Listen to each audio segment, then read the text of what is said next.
kecil Pak Imam keluar masuk di situ memang Pak, misalkan oh ini base campnya guru penggerak seperti itu yang sekolah dan sekolah penggerak itu mungkin itu, dan secepatnya kami akan koordinasi dengan cabang dinas Pak Imam untuk menindaklanjuti apa yang panjenengan sampaikan pada beberapa hari yang lalu. Gitu nggih Bapak Ibu, selamat mengikuti webinar, mudah-mudahan bisa manfaat. Silahkan untuk hadir jasmani dan rohani. Jika di sekeliling panjenengan mungkin ada anak atau istri atau suami, sementara dihiraukan dulu, mungkin 1 jam ke depan. Karena tentunya panjenengan sudah izin. Nggih? Saya rasa itu Bapak Ibu. Setelah ini mohon izin, kami akan off cam. Insya Allah tetap mengikuti panjenengan. Semoga semuanya lancar.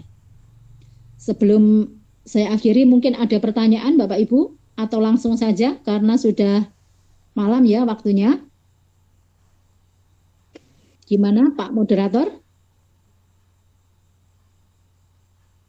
Lanjut ke materi saja Bu. Yes, siap. Yes, bentar Pak. Yes, bentar. Gini Pak Alwi baru WA, biasanya ada yang penting. Nggih. Baik Bapak Ibu, sebelum saya akhiri akan saya biasa ditutup dengan pantun. Bapak Ibu guru penggerak harus bisa berpantun ya. Karena dari Kemendikbud ada keputusan menterinya terkait pantun. Pak Imam juga bisa berpantun. Kadang saya juga ngarang pokoknya unine kerine podo gitu aja. Goreng ayam bumbu kecap. Mengundang selera para sahabat. Mantap. Guru penggerak memang mantap, pandai bicara, kemukakan pendapat. Yang kedua, hendak pergi beli roti. Duit terlupa di atas meja. Guru penggerak senang berkolaborasi, bergerak wujudkan aksi nyata. Demikian, ada kurangnya mohon maaf. Selamat mengikuti webinar. Saya akhiri, wabillahi taufik walhidayah. Wassalamualaikum warahmatullahi wabarakatuh. Waalaikumsalam warahmatullahi wabarakatuh.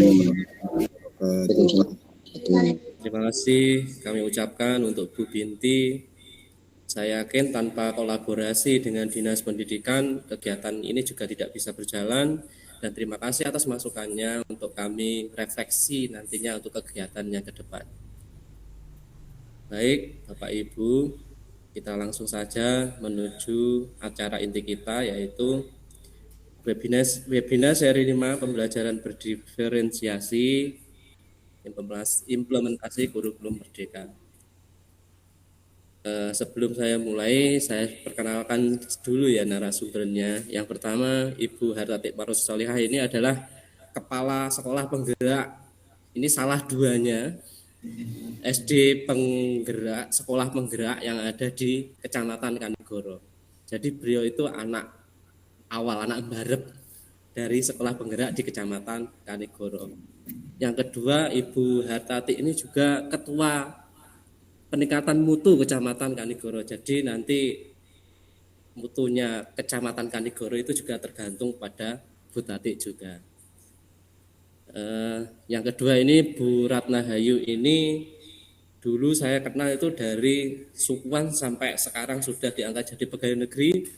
Dulu saya pernah melihat Ibu Ratna ini juga penulis PTK yang handal Bapak Ibu. Jadi kalau masalah PTK bisa berkonsultasi dengan Bu Ratna Hayu. Gitu.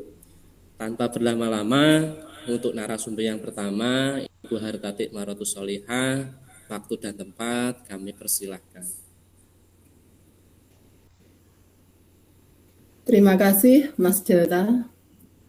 Assalamualaikum warahmatullahi wabarakatuh. Waalaikumsalam warahmatullahi wabarakatuh. Selamat malam Bapak Ibu Kepala Sekolah dan Bapak Ibu Guru Hebat, peserta webinar seri 5 berbagi praktek baik implementasi kurikulum merdeka.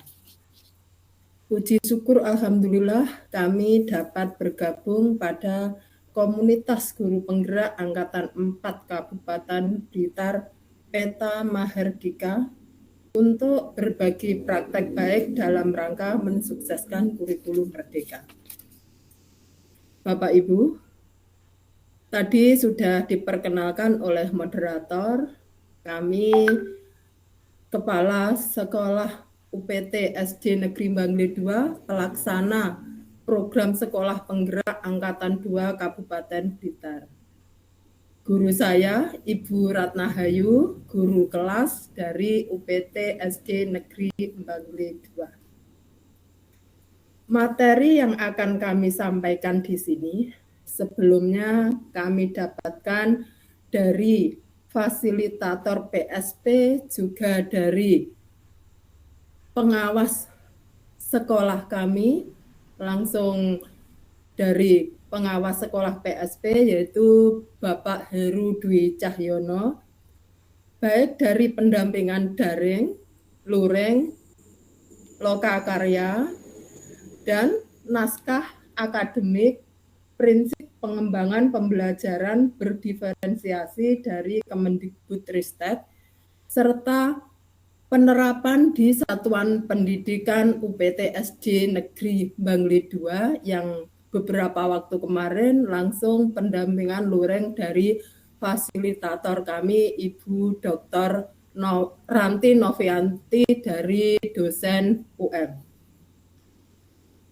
Kami berbagi praktek di sini bukan karena sudah baik atau sempurna dalam mengimplementasikan kurikulum merdeka. Akan tetapi, harapan kami nantinya bisa mendapatkan komentar, saran, kritik, dan masukan dari peserta untuk menuju yang lebih baik dalam mengimplementasikan kurikulum merdeka. Bapak Ibu, dalam berbagi praktek malam ini, topiknya adalah pembelajaran berdiferensiasi. Untuk izin share screen.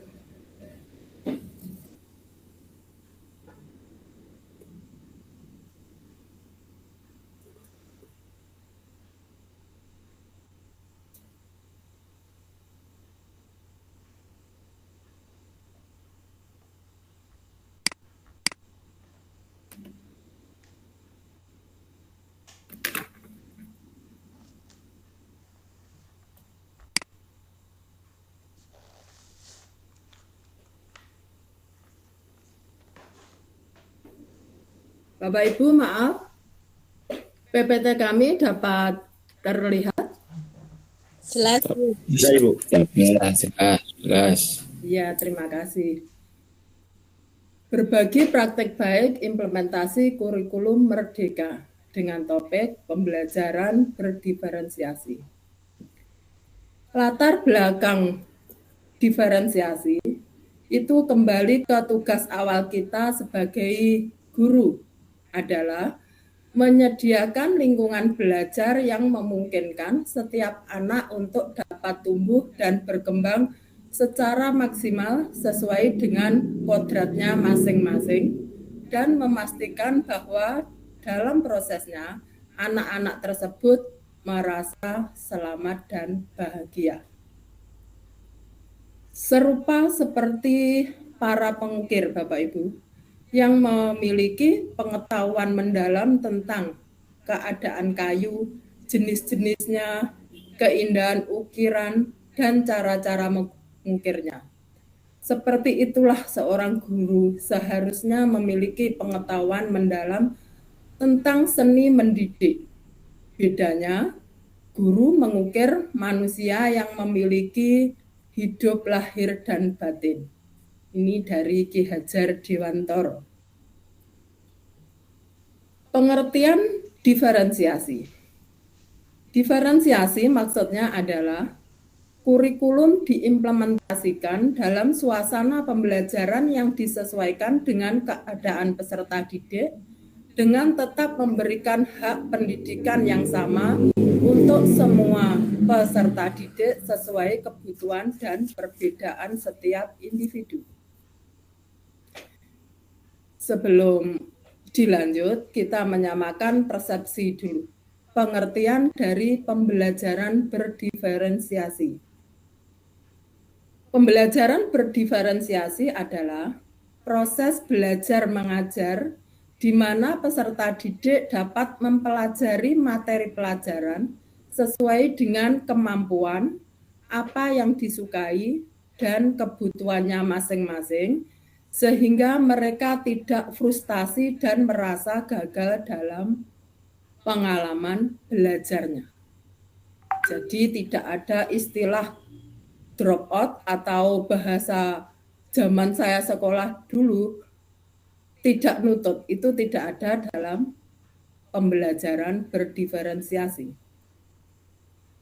Landasan dari pengembangan pembelajaran berdiferensiasi ini yang pertama adalah landasan filosofis, yaitu Pancasila. Nilai-nilai yang terkandung bertujuan menciptakan manusia Indonesia yang cerdas secara spiritual, intelektual, dan kepribadian. Landasan teori untuk pembelajaran diferensiasi adalah semua peserta didik dapat berhasil sesuai dengan kapasitas yang dimiliki peserta didik. John Hattie 2012 menjelaskan bahwa guru yang ahli atau profesional adalah guru yang percaya bahwa kecerdasan peserta didik dapat diubah. Ini yang menjadi catatan bagi kita sebagai guru. 2. Landasan sosiologis. Dalam bukunya Pusara 1940, Ki Hajar Dewantoro menyatakan tidak baik menyeragamkan hal-hal yang tidak perlu atau tidak bisa diseragamkan. Harusnya difasilitasi dengan bijak. Jadi dari keberagaman otomatis seperti yang disampaikan oleh Bu Binti tadi, objek Merdeka Belajar adalah 1 murid, 2 murid, 3 murid. Jadi dari keberagaman tersebut, guru hendaknya mengakomodasi dan melakukan diferensiasi. Pembelajaran berdiferensiasi memiliki pandangan bahwa setiap peserta didik seharusnya diberikan kesempatan untuk belajar.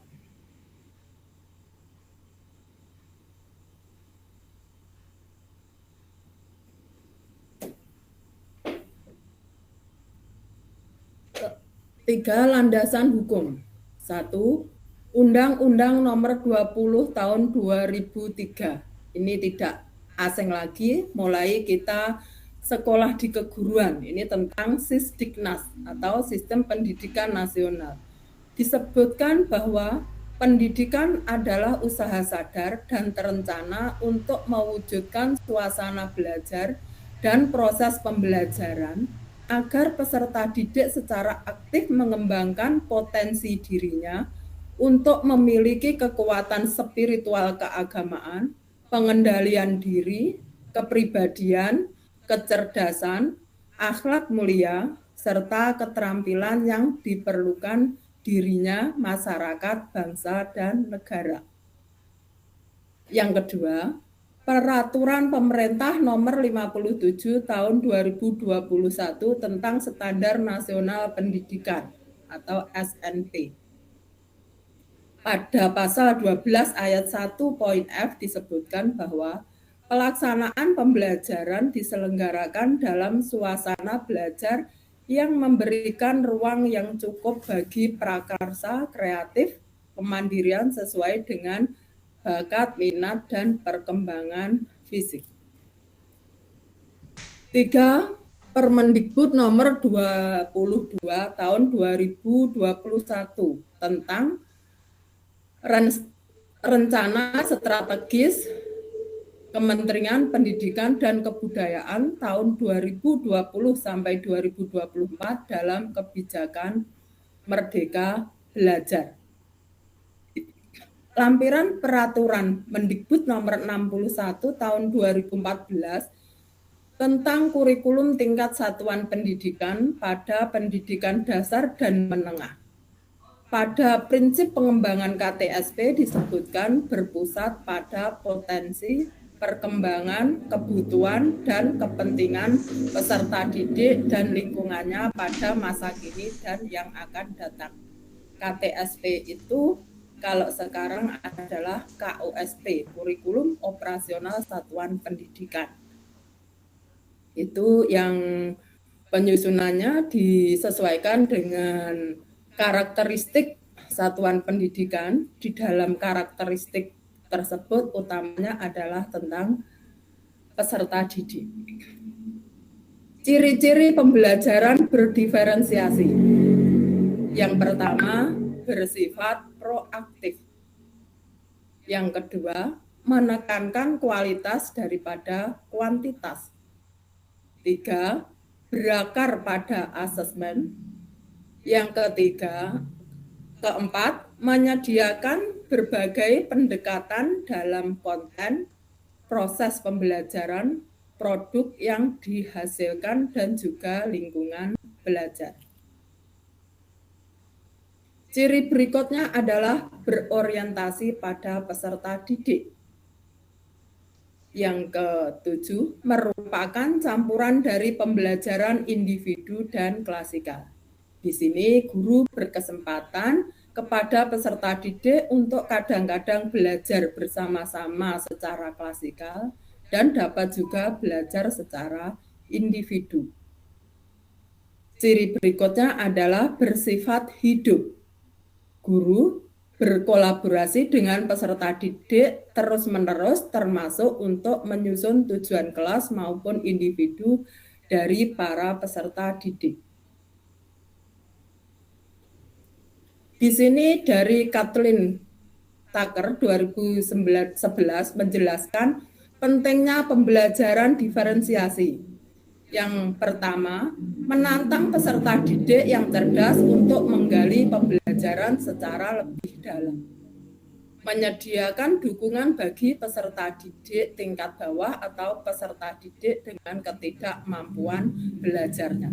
Ini sebetulnya kita itu juga sudah melaksanakan yang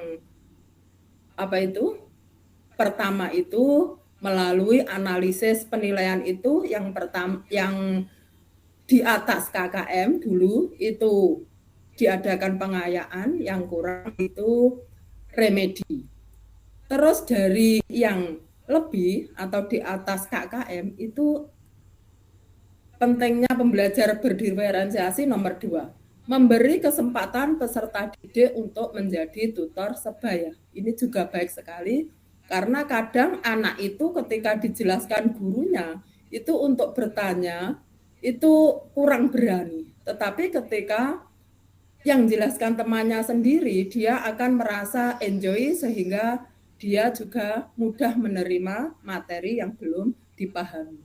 Ketika menjadi guru atau mengajar, saya selalu memanfaatkan anak-anak yang kemampuannya di atas KKM itu menjadi tutor sebaya. Kalau sekarang KKTP ya. Kriteria ketuntasan tujuan pembelajaran di kurikulum Merdeka. Yang ketiga, guru juga perlu memahami bahwa satu pendekatan standar untuk mengajar tidak akan memenuhi kebutuhan semua atau bahkan sebagian besar peserta didik. Nah, ini tidak bisa satu metode untuk mewadahi keunikan peserta didik dalam satu kelas misalnya. Itu yang paling mencolok itu kalau di satuan pendidikan kami yang hampir setiap hari diterapkan itu adalah ketika pembelajaran PJOK praktek. Itu di awal pembelajaran itu guru olahraga itu selalu mengadakan asesmen awal non kognitif. Asesmen diagnostik non kognitif, di mana dipilah-pilah anak yang sehat dan anak yang kurang sehat.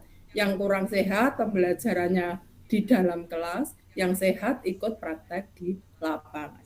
Jadi untuk pembelajaran diferensiasi itu kita tidak membayangkan yang sulit-sulit, yang sederhana saja kita wadahi dulu. Nanti akan berjalan dengan sukses sendiri. Prinsip-prinsip pembelajaran berdiferensiasi. Yang pertama adalah lingkungan belajar. Di sini lingkungan belajar itu mencakup lingkungan fisik di kelas atau lingkungan sekolah yang menjadi sumber kegiatan belajar mengajar. Yang kedua, kurikulum berkualitas. Yang dimaksud dalam pembelajaran, kurikulum yang berkualitas itu endingnya adalah tujuan pembelajaran juga berkualitas. Yang ketiga, asesmen berkelanjutan. Jadi ketika kita itu mengadakan asesmen, hasilnya tidak hanya dicatat, dianalisis, tidak seperti itu, tapi ada tindak lanjutnya. Yang keempat adalah pengajaran responsif. Maksudnya dari hasil asesmen itu direspon, ada tindak lanjutnya dan untuk memperbaiki pembelajarannya. Itu yang masuk asesmen formatif. Terus yang kelima, prinsip pembelajaran berdiferensiasi yang kelima, kepemimpinan dan rutinitas kelas. Di sini dibutuhkan kalau bahasanya Bu Binti itu istiqomah ya. Jadi kepemimpinan dan rutinitas di dalam pembelajarannya. Jadi guru dituntut, kalau dulu itu guru harus mampu dalam pengelolaan kelas itu. Keragaman peserta didik. Keragaman peserta didik itu ada 3.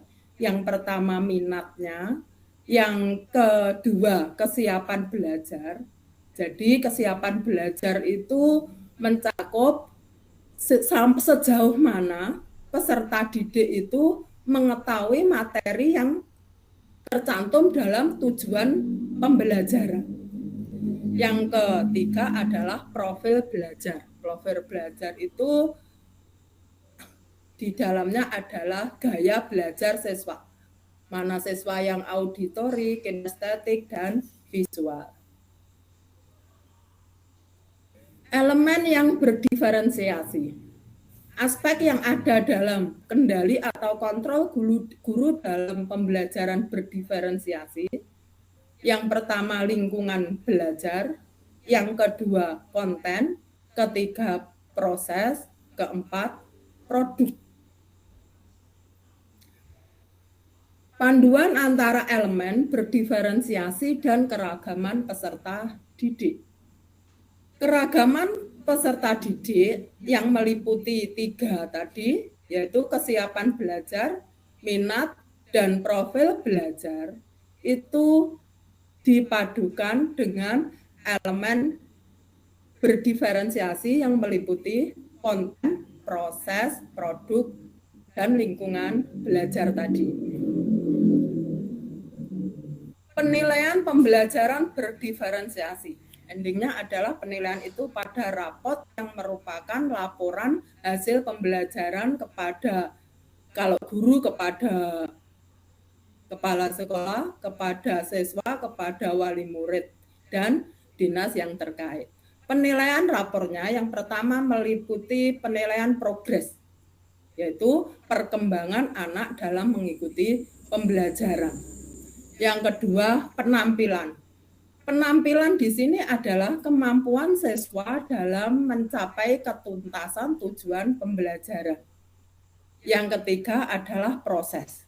Proses di sini bagaimana kebiasaan anak dalam mengikuti kegiatan belajar mengajar. Penerapan pembelajaran berdiferensiasi. Yang pertama, pembelajaran berdiferensiasi konten, yang kedua proses, yang ketiga produk, yang keempat lingkungan belajar. Tahapannya dalam penerapan pembelajaran berdiferensiasi yaitu dimulai dari tahap awal. Yang pertama, pemahaman tentang kurikulum dan dasar-dasar pembelajaran diferensiasi. Yang saya sampaikan ini itu termasuk pada dasar-dasar pembelajaran berdiferensiasi. Yang kedua, merubah pola pikir guru dari pembelajaran yang berorientasi pada target capaian nilai akhir dan ketuntasan konten belajar menuju ke pembelajaran yang lebih berorientasi pada peserta didik. Dulu itu sering misalnya mendapat melaksanakan tambahan belajar atau dikenal juga dengan sampai ada jam 0. Maksudnya sebelum jam efektif pukul 7 itu sudah dimulai. Itu kalau ditanya guru itu rata-rata jawabnya materiku urung entek. Seperti itu ya Bapak Ibu. Aku je urung olah nilai sesuai dengan standar pengelolaan nilai rapot. Maka mindset seperti itu kita ubah. Yang ketiga, motivator belajar. Yaitu memastikan kondisi yang membuat guru dan peserta didik nyaman untuk mengakomodasi unsur keberagaman dengan tetap mengedepankan empati dan harmoni. Tahap pelaksanaan, yaitu tahap pelaksanaan pembelajaran berdiferensiasi. Yang pertama, ini adalah dilakukan tekniknya sejajar mulai dari asesmen diagnosis. Asesmen diagnosis dan kurikulum, menelaah kurikulum yaitu yang bagian tujuan pembelajaran. Dari asesmen diagnostik nanti akan diperoleh kesiapan, minat, dan cara belajar. Di sini kalau di satuan pendidikan saya kemarin, guru kelas setelah MPLS, tahun pelajaran baru, itu kemarin mengadakan tes diagnostik non-kognitif, di mana pertanyaan-pertanyaannya itu dirumuskan sendiri oleh satuan pendidikan disesuaikan dengan kelasnya. Kalau kelas 1 itu menjawabnya, ya tentunya tidak hanya wawancara saja atau lisan, itu menjawabnya bisa dibantu oleh orang tua atau guru. Nah, hasilnya nanti direkap dan di situ dapat dipilah mana tipe anak yang belajarnya auditori, visual, atau kinestetik. Terus dari analisa kurikulum itu akan mendapatkan konten itu atau materi. Apa cakupan materi yang akan diajarkan. Sehingga konten itu juga didiferensiasikan kepada peserta didik. Terus proses, bagaimana guru merancang pembelajaran dan mengelompokkan murid. Ini dari hasil asesmen diagnostik tadi. Terus dari konten proses, nanti ada asesmen produk atau hasil. Tentunya kalau konten dan prosesnya saja itu tidak sama atau berdiferensiasi, produknya juga menyesuaikan pemetaan diferensiasinya tadi. Kemudian dari hasil asesmen atau produk ini dievaluasi. Evaluasi di sini dalam pembelajaran berdiferensiasi itu bukan vonis, bukan akhir penilaian, tapi dievaluasi untuk refleksi. Untuk refleksi dan hasilnya refleksi itu untuk perbaikan pembelajaran untuk perbaikan awal dari pembelajaran berdiferensiasi lagi. Tahap evaluasi. Jenis asesmen dalam pembelajaran. 1. Asesmen for learning yang dilakukan selama berlangsungnya proses pembelajaran dan biasanya digunakan sebagai dasar untuk melakukan perbaikan proses belajar mengajar. Berfungsi sebagai asesmen diagnostik yang dilakukan di awal siklus proses pembelajaran. Yang kedua, asesmen as learning yang dilakukan pada proses belajar dan melibatkan peserta didik secara aktif dalam kegiatan asesmen tersebut. Yang ketiga, asesmen of learning pada tahap akhir pembelajaran untuk mengukur ketercapaian tujuan belajar dan perkembangan kompetensi peserta didik. Pembelajaran berdiferensiasi. Jadi yang kita garis bawahi adalah di dalam pembelajaran berdiferensiasi guru, satu, mengajarkan materinya dengan memperhatikan tingkat kesiapan, minat, dan gaya belajar peserta didik. Nah, ini tahap awalnya tadi, ya, bisa dilakukan dengan asesmen kognitif. 2.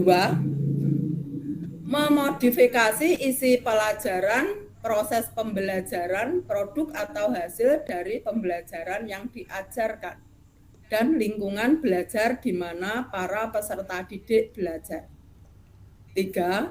Memahami dan menyadari bahwa tidak ada hanya satu cara, metode, strategi yang dilakukan dalam mempelajari suatu bahan pelajaran. Melalui penerapan proses pembelajaran ini, guru dapat melayani para peserta didik sesuai dengan keadaannya masing-masing secara individu. Proses pembelajaran berdiferensiasi dapat diterapkan oleh sekolah agar dapat memerdekakan peserta didik dalam belajar.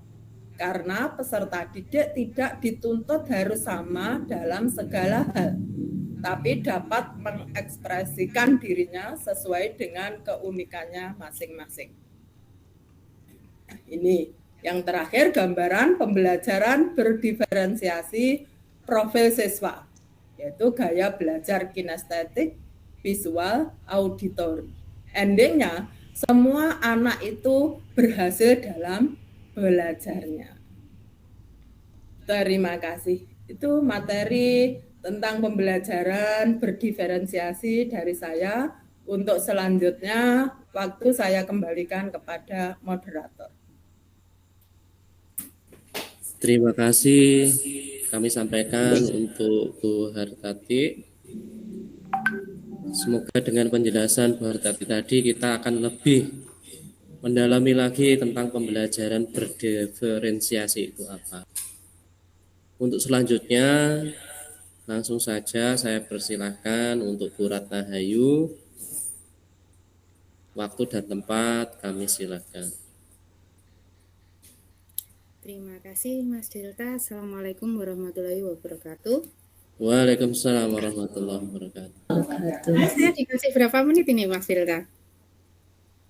Ini sudah jam 8:30 ya. Sampai jam 9 enggak apa-apa, Bu. Gitu, nggih, siap. Saya cuplik yang penting-penting nggih. Mohon izin share screen.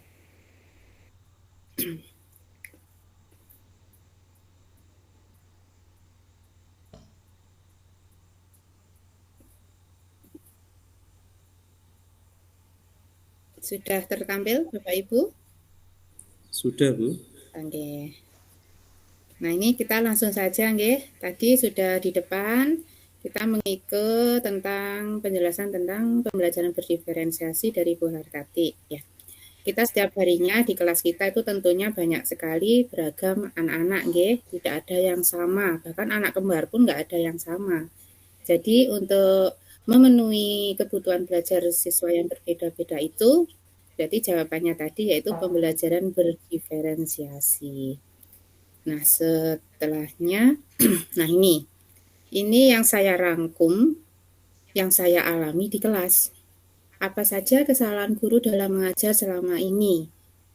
Kita saling introspeksi nggih, Bapak Ibu. Mungkin di saya mengalami seperti itu, mungkin Bapak Ibu juga tidak. Yang pertama, tujuan pembelajaran tidak jelas, guru tidak punya acuan dan tahapan dalam kurikulum, guru cenderung mengajar sesuai yang ada di buku teks saja. Setuju apa enggak kira-kira Bapak Ibu? Setuju. Setuju nggih ya. Buku teks 1007. Ya, karena kita selama ini itu seringkali hanya mengajar berdasarkan buku teks urut ngoten nggih. Padahal dalam kurikulum Merdeka itu kita tidak diwajibkan manut buku teks, tetapi kita merancang pembelajaran itu sesuai dengan kebutuhan dan minat para peserta didik. Kemudian yang kedua, guru menggunakan pendekatan satu untuk semua. Artinya guru tidak menggunakan alternatif pada sumber mengajar. Cara mengajarnya sama, penugasannya juga sama, cara menilai siswanya sama. Betul seperti itu? Betul. Ya, itu enak di kita tapi nggak enak di anak-anak ya Bapak Ibu ya. Nah, untuk yang ketiga, pembelajarannya monoton. Betul. Jadi ya sama saja. Kalau nggak gitu, buka buku, kerjakan halaman gitu. Itu termasuk saya loh. Nah, di sini ada Bu Hartati, kepala sekolah saya, ampun nggih Bu nggih. Nah, ini yang tragis itu yaitu guru sibuk membuat siswa antusias namun terlewat untuk menghadirkan pembelajaran yang bermakna. Oke, kita sebagai guru kreatif. Kelas kita rame. Kalau kelas kita rame, dianggap anak-anak itu kreatif dalam pembelajaran. Tapi setelah pembelajaran yang seperti itu selesai, kita tutup pelajaran dengan salam, kemudian kita tanya waktu istirahat, tadi kamu belajar tentang apa? Aduh lupa Bu, tadi kayaknya bermain ini. Tetapi konsep dari pembelajaran tersebut sama sekali tidak membekas di pikiran anak-anak. Ini yang menjadi PR kita semuanya, nggih Bapak Ibu, karena pembelajaran kreatif itu tidak hanya rame ketika di kelas, tetapi juga ada pembelajarannya itu hasilnya bermakna bagi anak-anak. Dan yang keempat, guru masih sibuk mengelola kelasnya. Tingkah siswa masih menjadi masalah buat dirinya. Jika ingin menetapkan strategi yang baru, yang ada di pikirannya masih mengenai apa iya ya muridku bisa saya atur seperti itu. Nah itu, kita harus berani untuk mencoba. Jangan hanya ada di pikiran kita, tetapi ketika kita mau mengimplementasikannya di kelas, bisa nggak ya kira-kira murid kita itu segera dihilangkan. Dengan cara kita mencoba, maka kita akan tahu hasilnya. Jangan diangan-angan saja, nggih. Yang terakhir, guru sibuk menilai dengan cara penilaian sumatif saja. Kalaupun ada PTS, tetap penilaian sumatif. Guru belum menganggap bahwa proses pembelajaran yang ia lakukan perlu dicek dan dinilai dengan penilaian jenis formatif. Nah, ini tadi mungkin next pada pertemuan berikutnya Pak Delta, Pak Jo dan Pak Imam Wahyudi kita melaksanakan sebuah webinar tentang asesmen. Itu sangat penting sekali karena asesmen itu ada berbagai macam pada kurikulum Merdeka ini.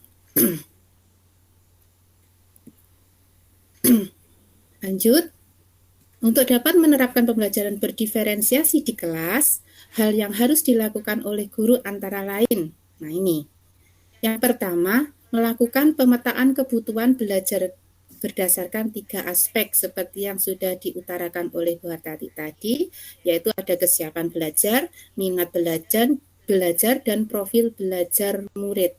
Inilah yang disebut sebagai asesmen diagnostik. Kalau kita mendengarkan tentang kata-kata asesmen, kita pasti pikiran kita, waduh, membuat soal, harus diketik. Tidak, nggih Bapak Ibu. Jadi tes asesmen diagnostik itu tidak selamanya harus berupa ketikan, tapi bisa kita lewat wawancara dengan anak-anak, kita ngobrol, kita observasi tingkah laku mereka, itu nanti kita bisa masukkan ke dalam jurnal portofolio mereka masing-masing.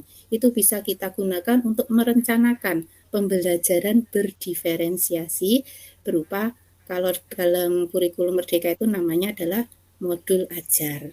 Kalau dulu namanya RPP. Ya.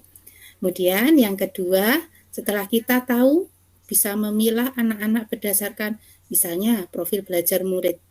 Nah, itu nanti kita akan bisa merencanakan RPP-nya tersebut, pembelajaran berdiferensiasi tersebut. Baik bisa melalui strateginya, atau materinya, atau cara belajarnya. Yang ketiga, nah setelah kita merencanakan, setelah kita mengimplementasikan rencana pembelajaran tersebut di kelas, kita selalu melakukan evaluasi. Apakah pembelajaran tersebut bisa memberikan dampak yang positif bagi anak, bisa memenuhi minat dan bakat anak. Kemudian dari situ kita bisa merefleksikan pembelajaran yang sudah kita lakukan. Nah, hasil evaluasi dan refleksi ini kita gunakan untuk perbaikan pembelajaran berikutnya. Selanjutnya, nah ini, pemetaan kebutuhan peserta didik ini tadi. Yang pertama adalah melakukan asesmen diagnostik. Asesmen diagnostik itu sendiri ada 2, yaitu tes diagnostik kognitif dan tes diagnostik non-kognitif. Kalau tes diagnostik kognitif itu pertanyaannya berupa materi pelajaran yang sebelumnya sudah dipelajari oleh anak-anak. Kemudian yang tes diagnostik non-kognitif itu misalnya tentang kesiapan siswa, tentang gaya belajar mereka. Nah, ini saya tampilkan beberapa contoh. Tes diagnostik kognitif dilaksanakan di awal pembelajaran dan akhir pembelajaran. Bisa di awal, bisa di akhir. Secara berkala, setiap pergantian materi atau pergantian bab pembelajaran. Nah, kalau sekarang namanya konten, jadi setiap pergantian konten bisa. Untuk mengetahui ini untuk tes diagnostik ini gunanya untuk mengetahui kompetensi siswa, untuk mencari rata-rata kemampuan siswa di kelas, dan untuk memberikan bimbingan tambahan kepada siswa yang kesulitan mengikuti pembelajaran. Nah, ini contohnya, contoh soal diagnostik pada pelajaran IPAS kelas 4. Nah, ini Bapak Ibu bisa membacanya, yaitu pada contoh soal diagnostik itu adalah pengetahuan sebelumnya yang sudah diketahui oleh siswa. Dari sini nanti kita bisa tahu, oh anak ini ternyata paham bagian ini. Jadi nanti kita bisa memilah-milah mereka, mana yang kompetensi atau konten mana yang mereka sudah kuasai dan mana yang belum. Atau kalau dalam matematika bisa dengan itu hafalan perkalian, itu juga bisa. Nah, sekarang untuk yang tes diagnostik non-kognitif itu dilaksanakan di awal pembelajaran dan dilaksanakan secara berkala dalam kurun waktu minimal 1 bulan untuk mengetahui kondisi psikologis dan sosial emosi siswa, aktivitas selama belajar di rumah, situasi dan kondisi keluarga siswa, latar belakang pergaulan siswa, gaya belajar, karakter, bakat, dan minat siswa. Nah, ini kenapa harus dilaksanakan secara berkala, tidak hanya pada awal semester atau awal pembelajaran, karena kondisi siswa itu selalu berubah, karena mendapat pengaruh dari rumah, dari lingkungan mereka tinggal, karena ya kita tahu sendiri lingkungan masyarakat di sekitar anak-anak, di sekitar kita hidup itu selalu berubah setiap saat. Nah, ini contohnya soal untuk diagnostik gaya belajar siswa. Misalnya ini nomor 1. Kalau ada orang yang meminta petunjuk jalan, biasanya saya akan menggambarkan peta jalan tersebut pada selembar kertas. Kalau di situ optionnya A, menggambarkan, berarti kalau dia memilih A, itu berarti dia pada gaya belajar visual. Ketika mereka memilih B, memberitahukan letak jalan tersebut secara lisan, berarti dia cenderung gaya belajarnya adalah auditori. Kemudian kalau mencoba memberitahu dengan isyarat tangan atau langsung mengantarkannya ke jalan itu gaya belajar mereka cenderung pada kinestetik. Nah, itu nomor 2, 3, dan 4. Untuk optionnya sama, untuk A itu banyak yang visual, yang B itu auditory, dan yang C itu adalah kinestetik. Nah, ini ada contoh format asesmen diagnostik. Saya bukakan dahulu.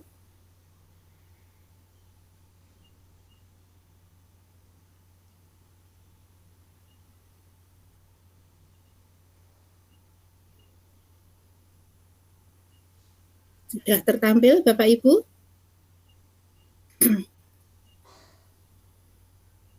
Belum. Belum.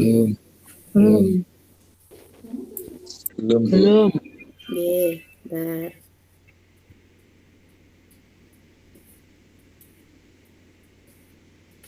Sampun? Keluar.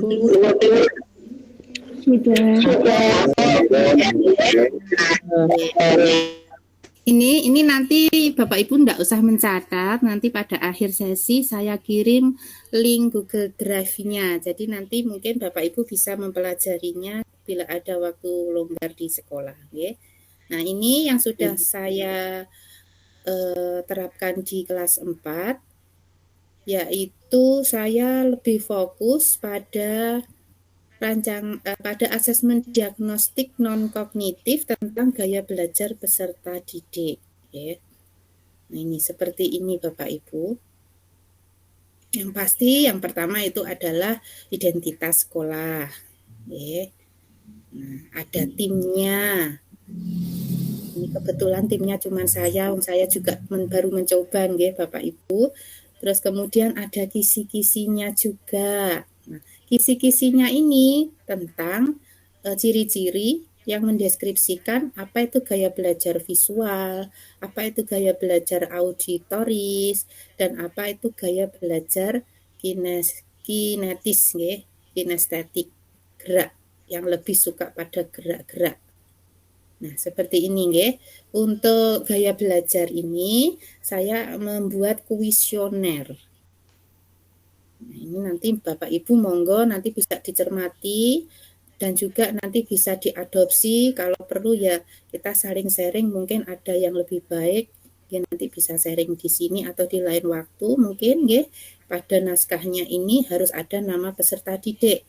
Jadi ini kita gandakan sebanyak peserta didik kita di kelas.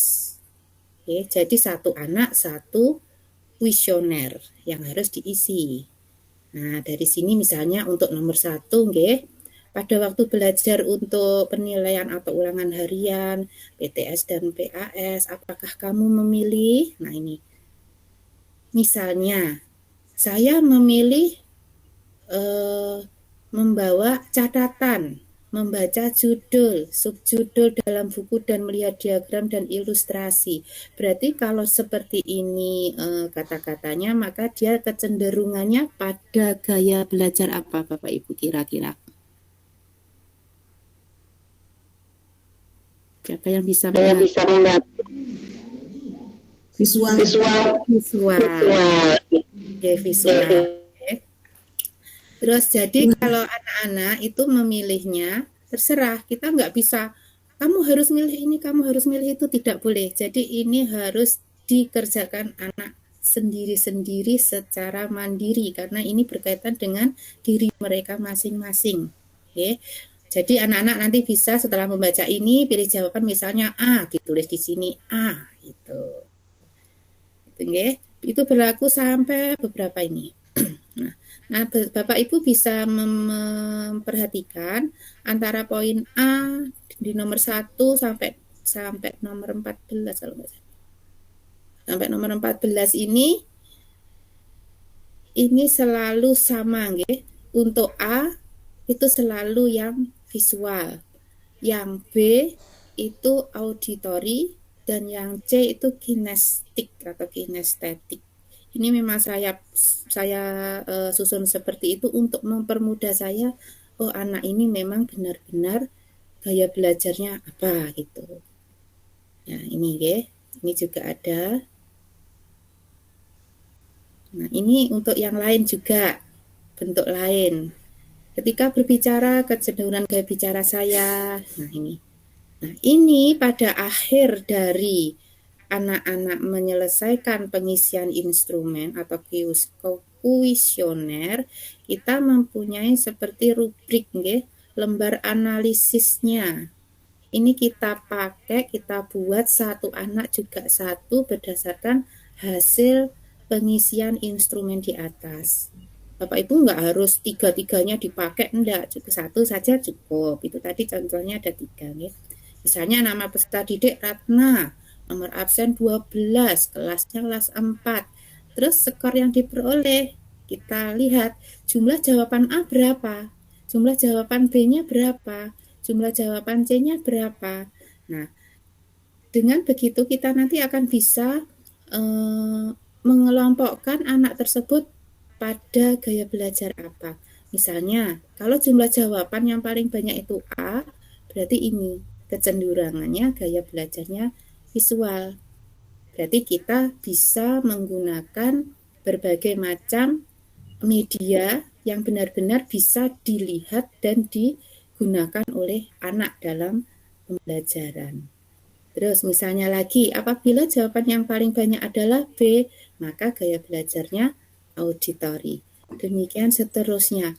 Loh, tapi kalau jumlah jawaban A dan B itu seimbang, bagaimana? Tetap ya Bapak Ibu, karena kita itu adalah pribadi yang unik. Kita nggak bisa, anak A itu pasti auditoris terus, kemudian anak B itu selalu kinestetik terus, itu enggak ya Bu. Sekali lagi, anak itu dalam masa pertumbuhan, perkembangan, berarti ada seperti perkembangan itu berarti ada perubahan-perubahan yang terjadi pada diri mereka. Kita saja yang sudah berusia lebih tua dari mereka, kita juga banyak berubah ya Bapak Ibu. Jadi kita tidak bisa mendoktrin anak itu kamu selamanya adalah mempunyai gaya belajar visual, itu kita tidak bisa. Jadi kita harus itu tadi minimal 1 bulan sekali. Nih, kalau ada jawaban A dan B sama banyak, berarti ini. Nah, paham ya Bapak Ibu? Nanti saya kirimkan. Nah, untuk berikutnya hasil dari asesmen diagnostik tersebut kita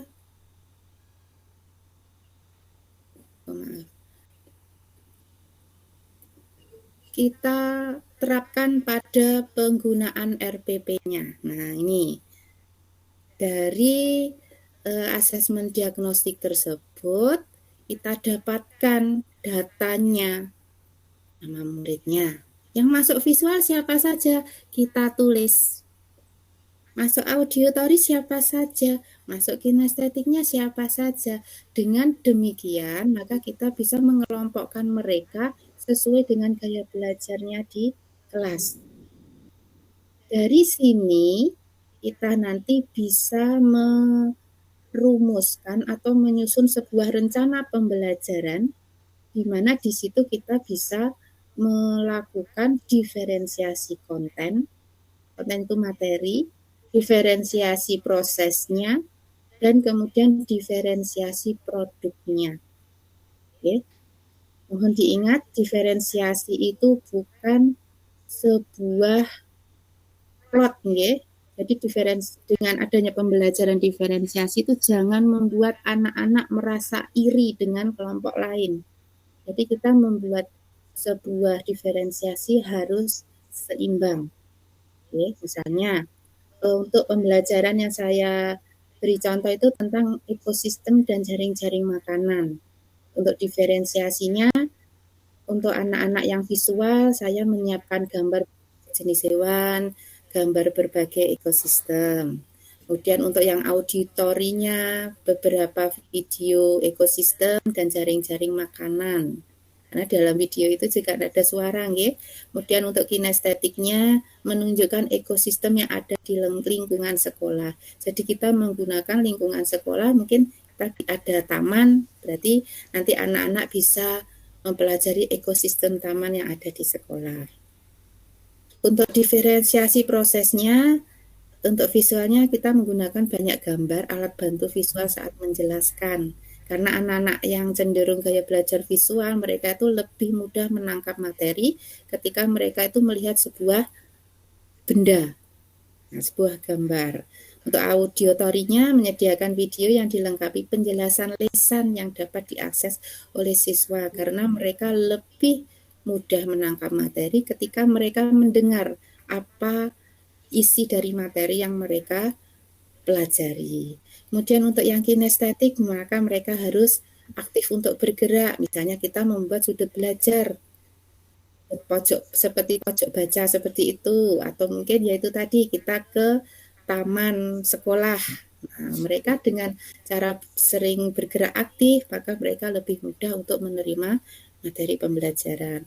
Nah, untuk diferensiasi produknya, berarti untuk hasilnya, untuk yang visual ada dalam bentuk gambar. Misalnya mereka membuat gambar dari jaring-jaring makanan yang sudah disiapkan gambar-gambarnya oleh gurunya ini tadi. Kemudian untuk yang audiotori itu membuat tulisan yang dipresentasikan di depan. Nah, itu pasti anak-anak kalau disuruh maju itu, kalau zaman saya dulu waktu sekolah disuruh maju itu sudah tangannya dingin. Tapi kalau anak-anak sekarang lebih banyak suka yang presentasi kalau di kelas saya loh nggih. Untuk yang kinestetiknya, nah ini siswa dapat melakukan role playing untuk mendemonstrasikan jaring-jaring makanan. Nggih, untuk RPP-nya seperti biasanya seperti ini. Kita sebenarnya kalau CP tidak ditulis juga tidak apa-apa, yang penting ya ada tujuan pembelajaran, ada kegiatan pembelajaran, dan juga ada asesmennya. Itu yang paling penting. Nah ini tujuannya dengan melakukan kerja kelompok, siswa dapat mengetahui hubungan antar komponen ekosistem dan jaring-jaring makanan di lingkungan sekitar dengan benar. Berarti dalam kegiatan pembelajaran, kalau kita tulis sudah di tujuan pembelajaran itu ada kerja kelompok, maka siswa itu juga kita bagi dalam kelompok-kelompok dengan berdasarkan pada hasil asesmen diagnostik gaya belajar tadi. Itu nanti akan mempermudah kita. Kemudian untuk yang kedua, tujuan pembelajarannya melakukan pengamatan baik melalui gambar, video, ataupun lingkungan sekitar. Nah ini kan sesuai nggih sama tadi. Siswa dapat membuat karya tentang konsep jaring-jaring makanan dalam suatu ekosistem. Nah, untuk kegiatan pembelajarannya, pendahuluannya, sama nggih. Terus kemudian inti, nah ini intinya. Kita harus memahami tadi, kita sudah sebelum kita membuat sebuah RPP, kita sudah membuat tabel tadi, ada diferensiasi konten, ada diferensiasi proses, dan ada diferensiasi produk. Nah, pada kegiatan intinya, setelah guru memberikan gambaran tentang manfaat mempelajari pelajaran yang akan dipelajari, maka siswa di kelas dibagi menjadi 3 kelompok, yaitu kelompok A sebagai siswa yang gaya belajarnya visual, kelompok B siswa yang gaya belajarnya auditori, dan kelompok C siswanya yang cenderung pada kinestetik. Pada bagian kelompok A, ini guru mempersiapkan banyak gambar ekosistem dan gambar hewan. Nah, ini kan sudah konten nggih, diferensiasi konten. Kemudian yang B, tadi penjelasan lisan, itu banyak sekali kita lihat kita dapatkan di YouTube. Kemudian yang kelompok C, nah ini kita menggunakan lingkungan sekolah. Ini yang disebut sebagai diferensiasi konten. Oke. Kemudian masing-masing kelompok berdiskusi sesuai dengan LKPD yang telah diberikan oleh guru. Ini namanya diferensiasi produk. Saya perlihatkan untuk LKPD-nya. Jadi antara kelompok A, B, dan C, LKPD-nya berbeda sesuai dengan gaya belajar masing-masing. Ini adalah LKPD untuk kelompok A, berarti yang kelompok visual. Di sini ada gambar jaring-jaring makanan dan kemudian di bawahnya ada pertanyaan-pertanyaan. Oke, ini seperti ini. Kemudian yang B, kelompok B-nya auditori. Ini kita memperlihatkan video di YouTube. Nah, gitu nggih. Dan kemudian setelah memperlihatkan melihat dari tayangan YouTube tersebut, kemudian kelompok mereka itu menuliskan hal apa saja yang kamu peroleh. Jadi apa isi dari video tersebut dituliskan dalam kolom ini, di bawahnya ini. Kemudian untuk kelompok C-nya, karena kelompok C itu ada di taman sekolah, amati ekosistem yang ada pada lingkungan sekolahmu. Buatlah kartu yang bertuliskan nama-nama makhluk hidup yang ada pada ekosistem tersebut. Pakailah kartu-kartu tersebut di badanmu. Berperanlah dirimu dan anggota kelompokmu menjadi makhluk hidup yang ada pada ekosistem yang kamu temukan tersebut. Nah, dengan seperti ini maka pada kelompok C, kinestetik itu akan memerankan, misalnya si A memerankan diri menjadi tumbuhan hijau. Maka di depan dadanya dia menuliskan di kertas itu, ditempelkan di dadanya tumbuhan hijau. Kemudian di belakangnya tumbuhan hijau dimakan misalnya sama ulat. Maka ulat yang berperan, misalnya si B berperan sebagai ulat, dia berada di belakangnya si A yang berperan sebagai tumbuhan hijau. Nah, itu nanti lucu Bapak Ibu. Itu nanti misalnya si anak A itu sebagai tumbuhan hijau, ulatnya memakan tumbuhan hijau, itu nanti seperti kejar-kejaran gitu juga bisa. Nah, di situ nanti akan timbul suatu pemahaman materi ketika anak-anak itu tidak hanya mendengar, tidak hanya melihat, tetapi mempraktekkan, maka makna pembelajarannya itu semakin dapat diterima oleh otak mereka, akan disimpan dalam memori otak jangka panjang. Mungkin Bapak Ibu yang baru fresh graduate masih ingat pada mata kuliah tentang itu, otak limbik dan otak apa itu ya Bu. Pokoknya untuk penyimpanan memori ada jangka pendek, ada jangka menengah, dan ada jangka panjang. Nah, pada saat anak-anak itu berkelompok, guru berkeliling dan membantu siswa yang mengalami kesulitan dalam mengerjakan.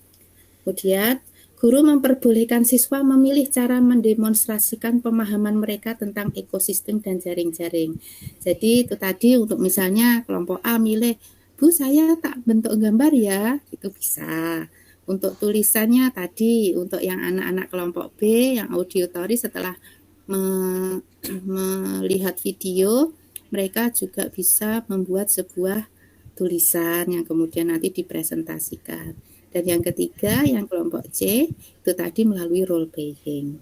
Nah, setelah anak-anak tadi mendemonstrasikannya, guru menguji pemahaman dengan memberikan pertanyaan secara lisan untuk dijawab dengan siswa, sama dengan kita melakukan juga sebuah pemantapan, nggih. Jadi anak-anak kadang kan ada salah konsep atau apa, di situ kita harus segera meluruskan, karena apa yang diberikan oleh seorang guru sekolah dasar itu akan menancap dalam pikiran mereka seumur hidup. Jadi kita tidak boleh memberikan konsep yang salah pada mereka.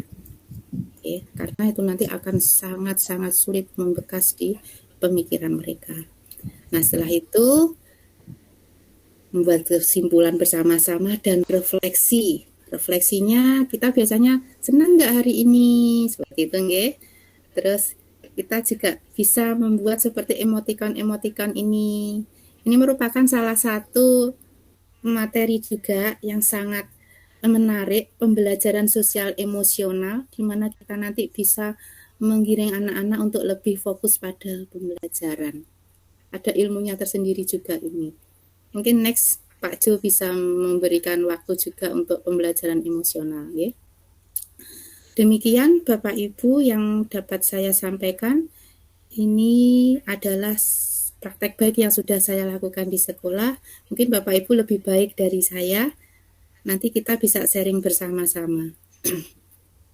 Waktu dan tempat saya persilahkan pada Pak Delta Arisandi. Terima kasih. Terima kasih untuk Bu Ratna. Saya yakin kita mengalami keresahan yang sama ya Bu.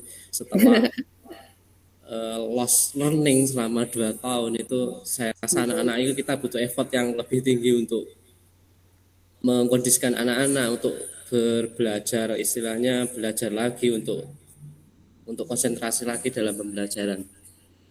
Baik, sekarang selanjutnya adalah untuk sesi tanya jawab.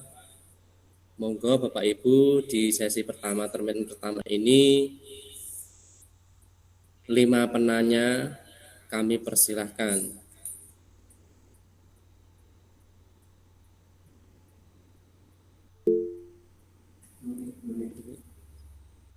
Bu Nuni, monggo Bu Nuni. Baik, terima kasih Pak Dilta atas waktu yang telah diberikan kepada saya, dan sebelumnya saya memberikan apresiasi kepada ibu-ibu yang malam ini sudah memberikan materi yang luar biasa, yang sudah berbagi praktik tentang pembelajaran berdiferensiasi gitu. Di sini yang akan saya tanyakan, saya mengajar kelas 1 Pak Dilta. Nah, saya juga mencoba menerapkan pembelajaran diferensiasi semenjak kita ada materi ketika kita di CGP. Nah, hampir sama seperti Ibu Ratna yang jelaskan tadi. Jadi misalkan anak saya itu ada yang kinestetik, saya ajak role playing, terus kelompok role playing, terus nanti yang visual itu dengan gambar, dan yang satunya dengan video. Nah, tetapi di situ dalam penerapan mungkin ataukah kelas 1 ya, itu ketika yang kelompok role playing itu presentasi, nah kelompok yang lain itu akhirnya juga melihat, tidak fokus dengan tugasnya masing-masing. Nah, di sini yang saya tanyakan bagaimana caranya mengelola kelas di mana ketika kelompok yang kinestetik itu melakukan tugasnya dan yang lain itu juga bisa konsentrasi dengan tugasnya masing-masing. Nah, seperti itu. Terima kasih Pak Dilta. Terima kasih Bu Nuni.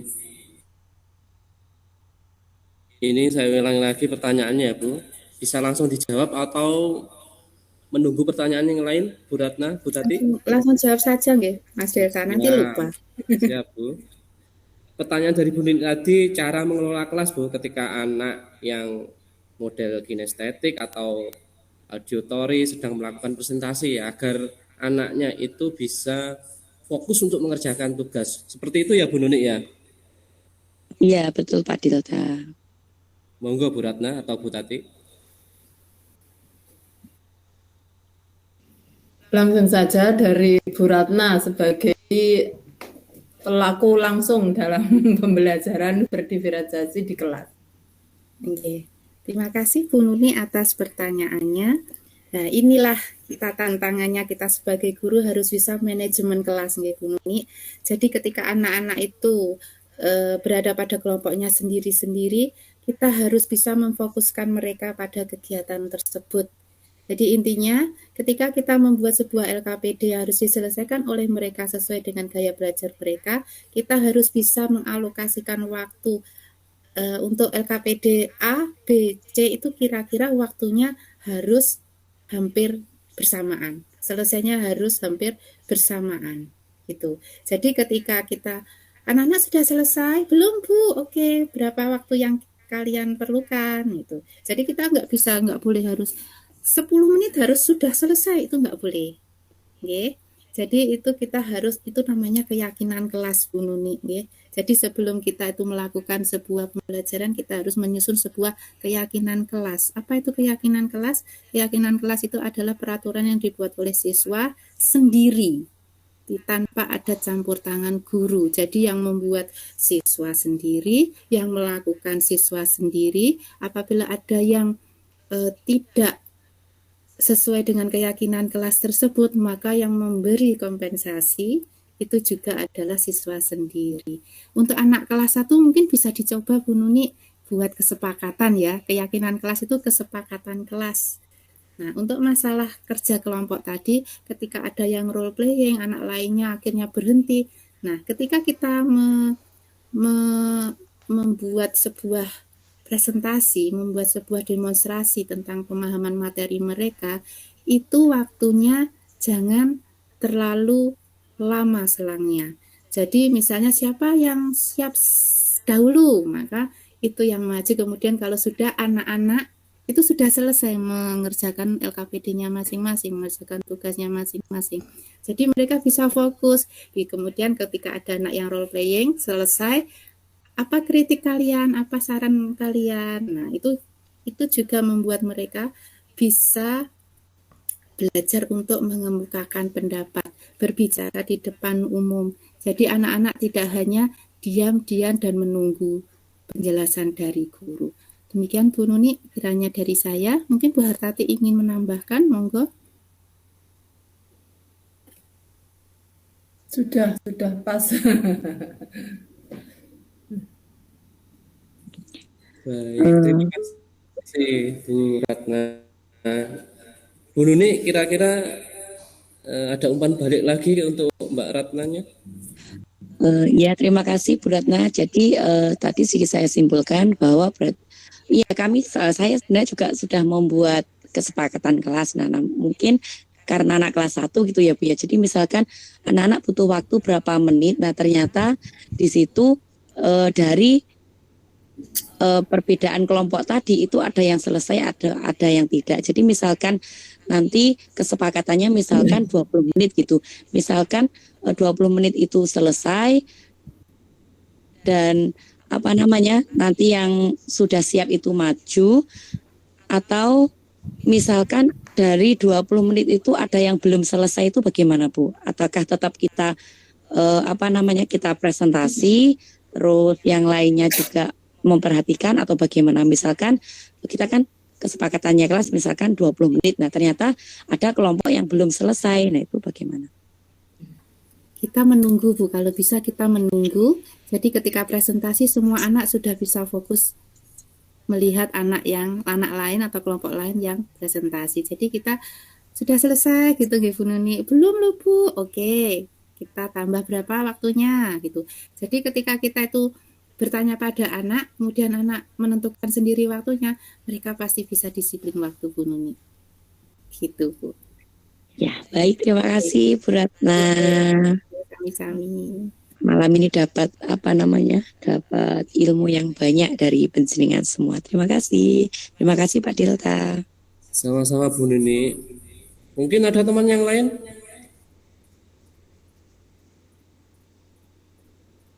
Ya, Bu Eka, silakan Bu Eka. Terima kasih waktu yang sudah diberikan. Alhamdulillah pemaparan yang sangat luar biasa dari pemateri. Saya mau mengajukan pertanyaan nggih Bu. Tadi yang non kognitif itu anak yang sehat di dalam kelas dan anak yang tidak sehat di luar kelas, itu maksudnya bagaimana nggih Bu? Apa anak yang sehat dan tidak itu dibedakan begitu? Terima kasih, sekian pertanyaan dari saya. Monggo Bu Ratna atau Bu Tati. Iya, tadi dalam presentasi saya, pembelajaran berdiferensiasi yang sering dilakukan oleh guru olahraga, karena saya sebagai kepala sekolah yang sering saya tahu hampir setiap hari itu adalah pembelajaran PJOK. Itu maksudnya dari pembelajaran berdiferensiasi yang sederhana saja. Jadi ketika memulai pembelajaran, guru saya itu selalu membariskan anak-anak, itu ada kegiatan awal, berdoa, absen. Setelah itu diadakan asesmen kognitif, asesmen diagnostis non-kognitif. Dengan cara yang pertama, antara lain siapa anak-anak yang sudah makan pagi. Yang kedua, anak-anak siapa yang merasa badannya kurang sehat. Tidak hanya ditanya saja, bahkan setelah pandemi ini guru saya itu di anak-anak yang bilang kurang sehat itu ya dipegang dari salah satu anggota tubuh, misalnya dari tangan atau dari kepala. Kalau hangat itu disisihkan. Nah, nanti anak-anak itu yang kurang sehat pembelajarannya tetap di dalam kelas dengan cara dengan belajar teori PJOK.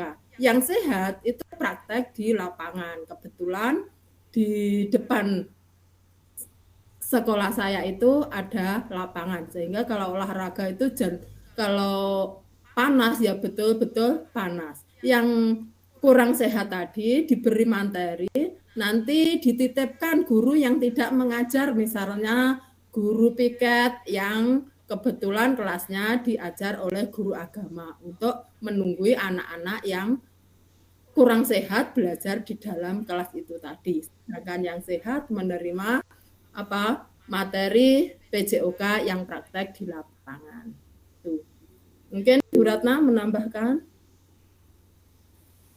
Oke, seperti yang sudah dijelaskan oleh Bu Hartati, jadi untuk pembelajaran PJOK mesti diawali ada yang anak-anak ada yang merasa sakit, mesti gitu. Jadi nanti untuk guru kelasnya juga harus standby di kelas untuk mendampingi anak-anak yang merasa badannya kurang fit. Jadi semuanya bisa terlayani Bu Eka nggih. Jadi tidak hanya waktu PJOK harus di lapangan praktek boten. Jadi juga ada materinya juga.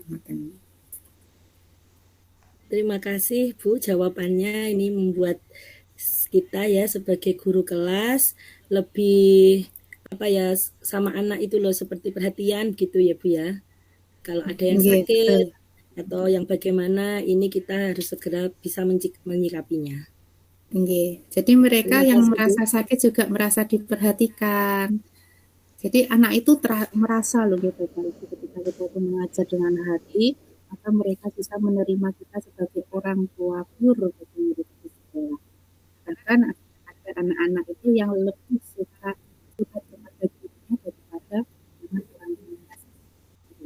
Pengalaman saya di kelas. Iya Bu. Biasanya kalau dengan gurunya itu lebih manut ya istilahnya. Kalau sama orang tua itu di rumah biasanya bertengkar. Betul. Pengalaman. Nggih Bu, terima kasih. Lebih jam daripada guruku ngaten nggih Bu. Nggih. Nggih, pengalaman Bu. Terima kasih Bu, jawabannya sangat luar biasa.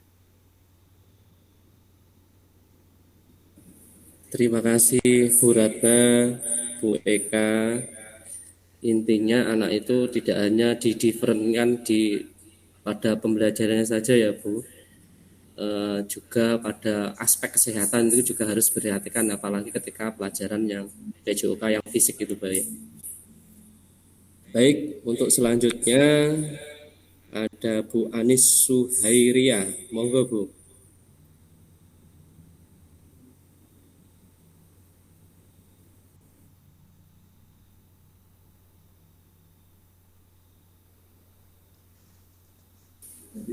Bu Anis.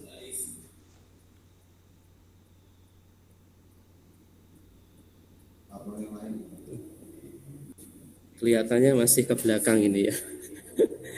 Ya, yang selanjutnya saja Bu Rofek Alfa Humaida, monggo Bu. Nggih, terima kasih nggih Pak Liota untuk kesempatannya. Ini mau bertanya masalah konten yang diberikan ke anak yang berbeda-beda tadi, kontennya, medianya ya yang berbeda-beda pada pembelajaran berdiferensiasi tadi. Kalau yang belum terbiasa, misalkan kelas 6, kan baru melaksanakan kurikulum merdeka, tapi ya dicoba untuk pembelajaran berdiferensiasi. Bagaimana mengatasi masalah kalau diberlakukan media yang berbeda, itu kadang anak merasa ada kesenjangan sosial. Oh, itu kelompok itu kok memakai media ini dan saya memakai media ini. Terus kelompok sebelah memakai media itu. Nah, itu pasti ada yang merasa dibedakan. Pada dasarnya, pada awalnya mereka kan belum tahu kalau kamu ini tipenya kinestetik, kalau kamu ini tipenya auditori, dan kalau kamu ini tipenya yang visual gitu. Maksudnya bagaimana cara mengatasinya agar memahamkan kepada mereka bahwa itu adalah untuk memenuhi kebutuhan kamu seperti itu. Biar tidak terjadi mereka seperti dibedakan saja. Nggih, terima kasih untuk kesempatannya. Terima kasih Bu Rofik Al-Humaida. Intinya ini tadi perbedaan media pembelajaran ya Bu ya. Nggih. Monggo. Kadang menjadi kesenjangan sosial juga. Iren-iren gitu sepertinya. Itu pernah, saya pernah seperti itu. Anaknya yang ini diberi ini, yang ini diberi itu. Maksud saya tidak membedakan, tapi mereka protes. Iya. Nggih. Monggo Bu Ratna atau Bu Tati? Nggih. Gini Bu Ida nggih. Jadi setelah kita itu melakukan asesmen diagnostik, kita juga membahasnya sama anak-anak. Mungkin membahasnya tidak klasikal yang harus serius itu enggak. Jadi pada saat, oh ternyata kamu itu sukanya belajar dengan cara ini ya Ndok ya. Nah itu dengan komunikasi kita sebagai anak dan ibu, kalau di sekolah itu, pasti mereka itu, iya Bu saya tuh sukanya belajar lewat ini loh Bu. Nah dari situ Bu Ida nggih. Dari situ nanti kita tahu, oh aku berarti belajarnya ini. Bu, saya minta, kadang anak-anak itu seperti itu. Bu, saya milih itu ya Bu, medianya itu ya Bu. Jadi itu tadi Bu Ida nggih. Ada komunikasi antara guru dan siswa mengenai hasil dari asesmen diagnostik mereka. Kita beri pemahaman kepada mereka.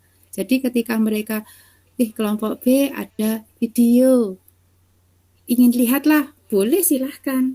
Tapi ingat, tugasmu yang ini, ya gitu. Jadi itu tadi keyakinan kelas juga dan komunikasi yang optimal antara guru dan anak-anak. Begitu bidang ya. Oh, nggih, terima kasih. Berarti kita juga harus melakukan pemahaman dulu, pendekatan. Seperti itu nggih, Bu Ratna.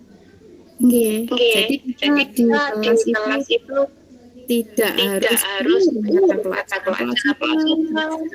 kita juga ya itu tadi pembelajaran emosional. Iya.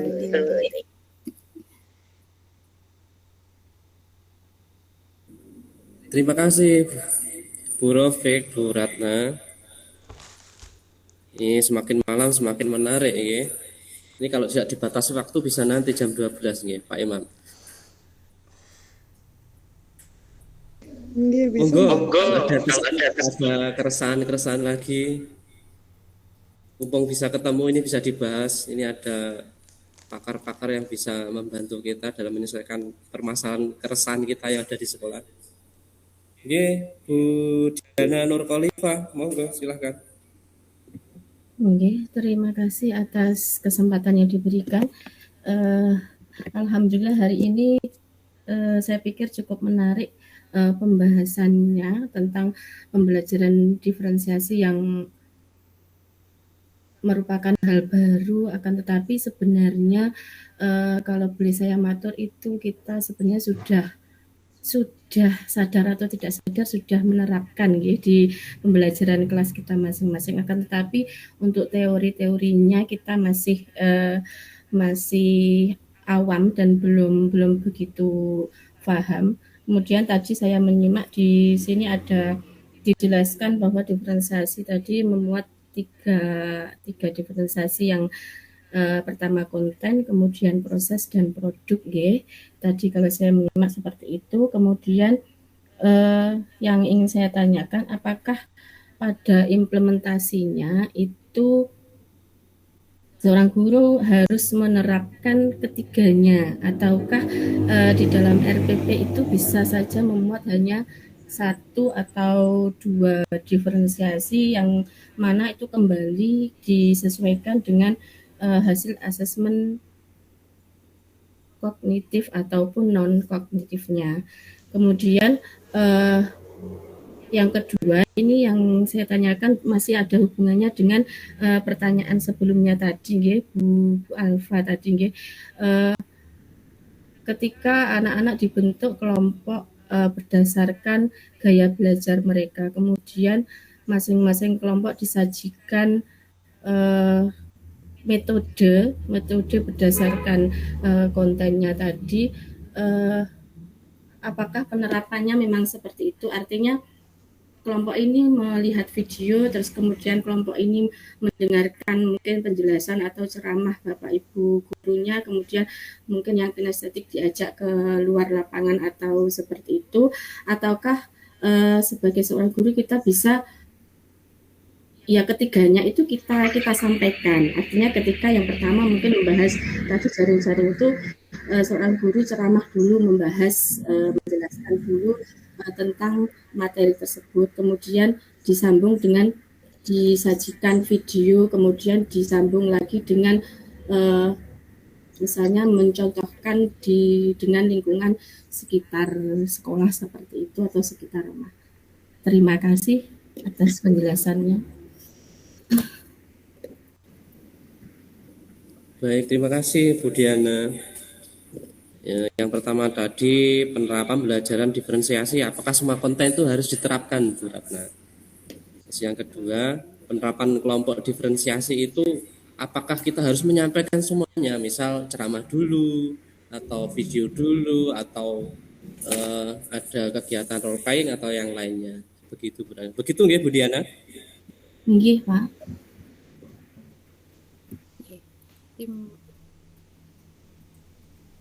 Monggo Bu Tati. Ya, terima kasih.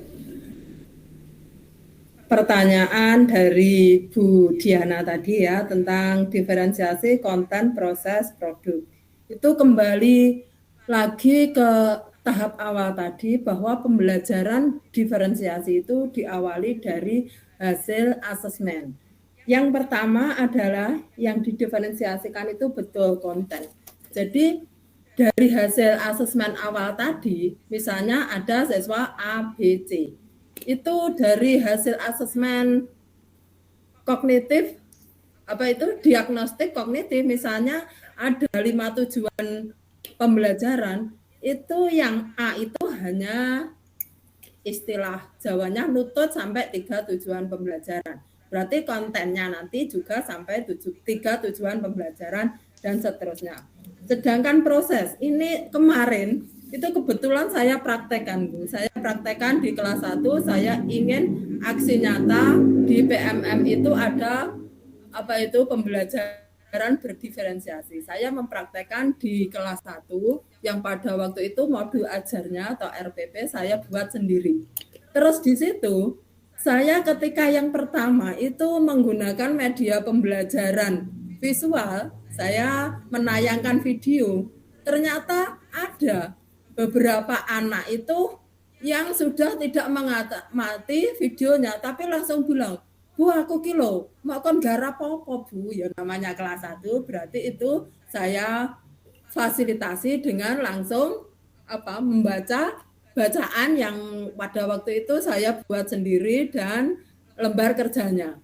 Terus ada anak itu saya masih ingat namanya itu Torek, itu jalan ya nggak melihat video ya nggak mau nulis, tapi ngajari teman-temannya.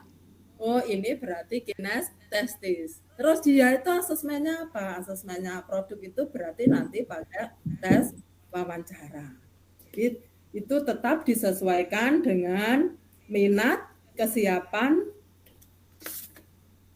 siswa, produknya itu juga disesuaikan dari diferensiasi konten, proses, dan produknya tadi. Itu dari saya, mungkin Bu Ratna bisa menambahkan, monggo. Oke, untuk pembelajaran berdiferensiasi itu tidak harus tiga-tiganya, nggih Bu. Bisa panjenengan mungkin untuk mendiferensiasikan kontennya saja atau prosesnya saja, atau mungkin 2 produk sama proses. Itu monggo kerso, Bu. Jadi tidak ada harus tiga-tiganya harus diferensiasi tiga-tiganya itu dilaksanakan buatan. Bisa pilih 1, pilih 2 atau semuanya itu juga lebih baik. Yang penting hasilnya nanti bermakna untuk anak. Terus untuk pertanyaan yang kedua, Pripun Pak Delta tadi pertanyaan kedua bisa diulang? Oke, penerapan kelompok diferensiasi itu apakah harus dilakukan semuanya gitu, Bu? Nah, itu yang pertama nggih. Tidak harus nggih, tidak harus. Oke. Jadi yang keduanya apakah harus seperti itu gitu nggih? Iya, seperti Apa itu. harus seperti itu? Bapak Ibu tadi yang pertama awal pembelajaran kita harus mengkomunikasikan apa tujuan pembelajaran hari itu. Otomatis kita ceramah tentang pembelajaran dulu nggih. Jadi kita tidak harus langsung kamu harus masuk kelompok ini enggak. Jadi kita memberikan pembukaan yang memberikan anak-anak itu, oh hari ini saya akan belajar ini. Terus kita tadi juga memberikan sebuah pengetahuan anak-anak tentang asesmen diagnostisnya tadi. Jadi, oh aku ingin seperti itulah. Nah, itu nanti nggak ada Bu yang namanya, anak ini kok kelompok ini, kelompok sebelah kok pakai itu, kelompok ini kok pakai ini, nggak ada Bu. Mereka akan sadar dengan sendirinya.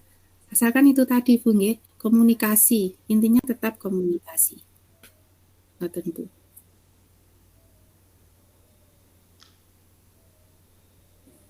Baik Bu Ratna, terima kasih untuk penjelasannya. Untuk Bu Diana, kira-kira masih ada yang mengganjal, Bu? Nggih, terima kasih untuk penjelasannya. Karena terus terang ini untuk pembelajaran berdiferensiasi saya pribadi itu masih belum begitu ngeh dan masih galau, banyak kegalauan di sana. Artinya gini, untuk yang tadi saya maksudkan itu apakah ketiganya harus disisipkan dalam pembelajaran harus diterapkan itu, ataukah kembali ke diagnostik awalnya tadi itu sudah disampaikan gitu. Berarti kita kembali ke awalnya untuk mempetakan gaya belajar anak. Akan tetapi ketika gini Bu, mungkin gini maksud saya itu, ketika di satu kelas itu kondisinya ada 3 gaya belajar, apakah kan tentu nanti akan berimbas pada prosesnya juga berbeda, kemudian bahkan produk yang akan diharapkan itu juga berbeda.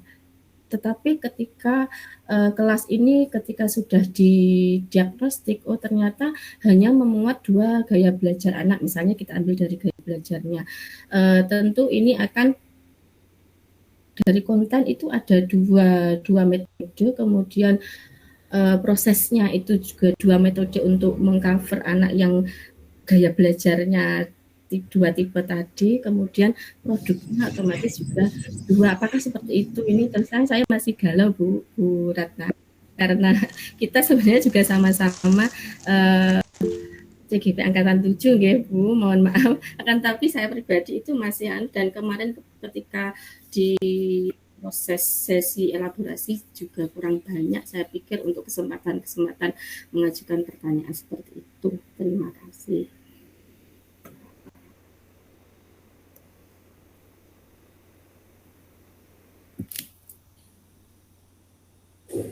Nggih, hari ini kita banyak belajar sharing nggih Bu, dari Bu Diana atau dari narasumber atau teman yang lain. Sepertinya waktu sudah semakin malam. Mohon maaf untuk Bapak Ibu yang angkat tangan, ini belum difasilitasi untuk mengajukan pertanyaan, karena kita waktunya dari jam 7 sampai jam 9 itu, ini sudah lebih dari jam 9.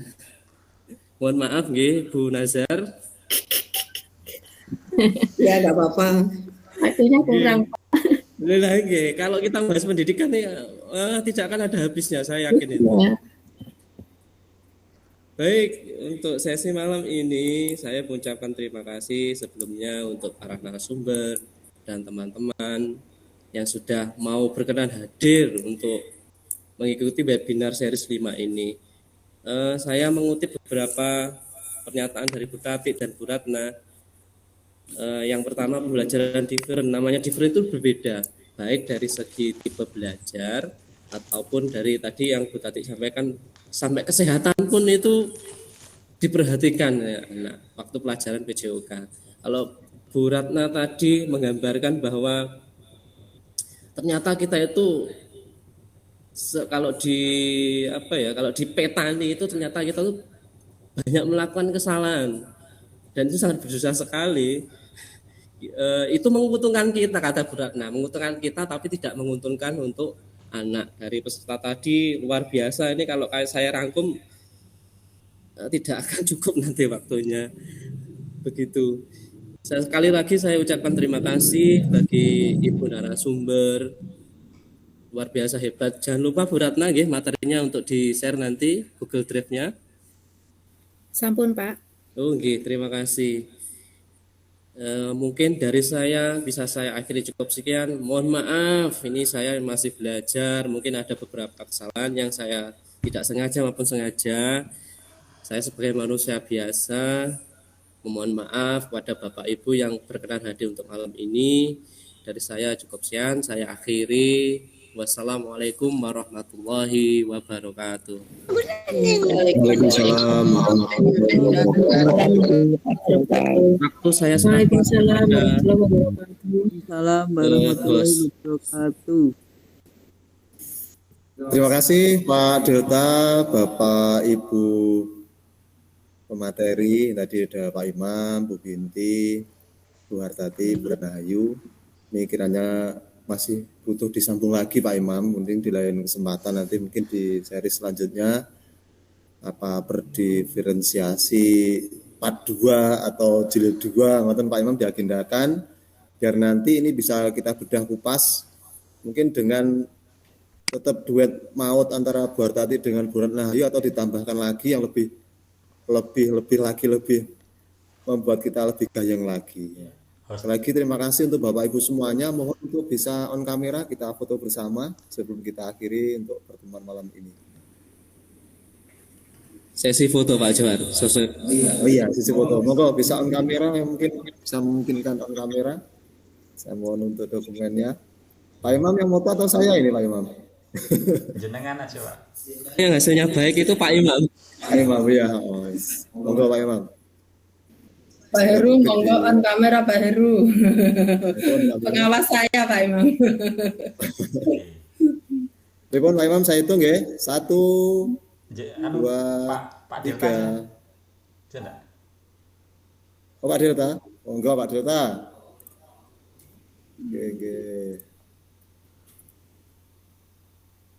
Oke, coba saya hitung 1, 2, 3. Oke.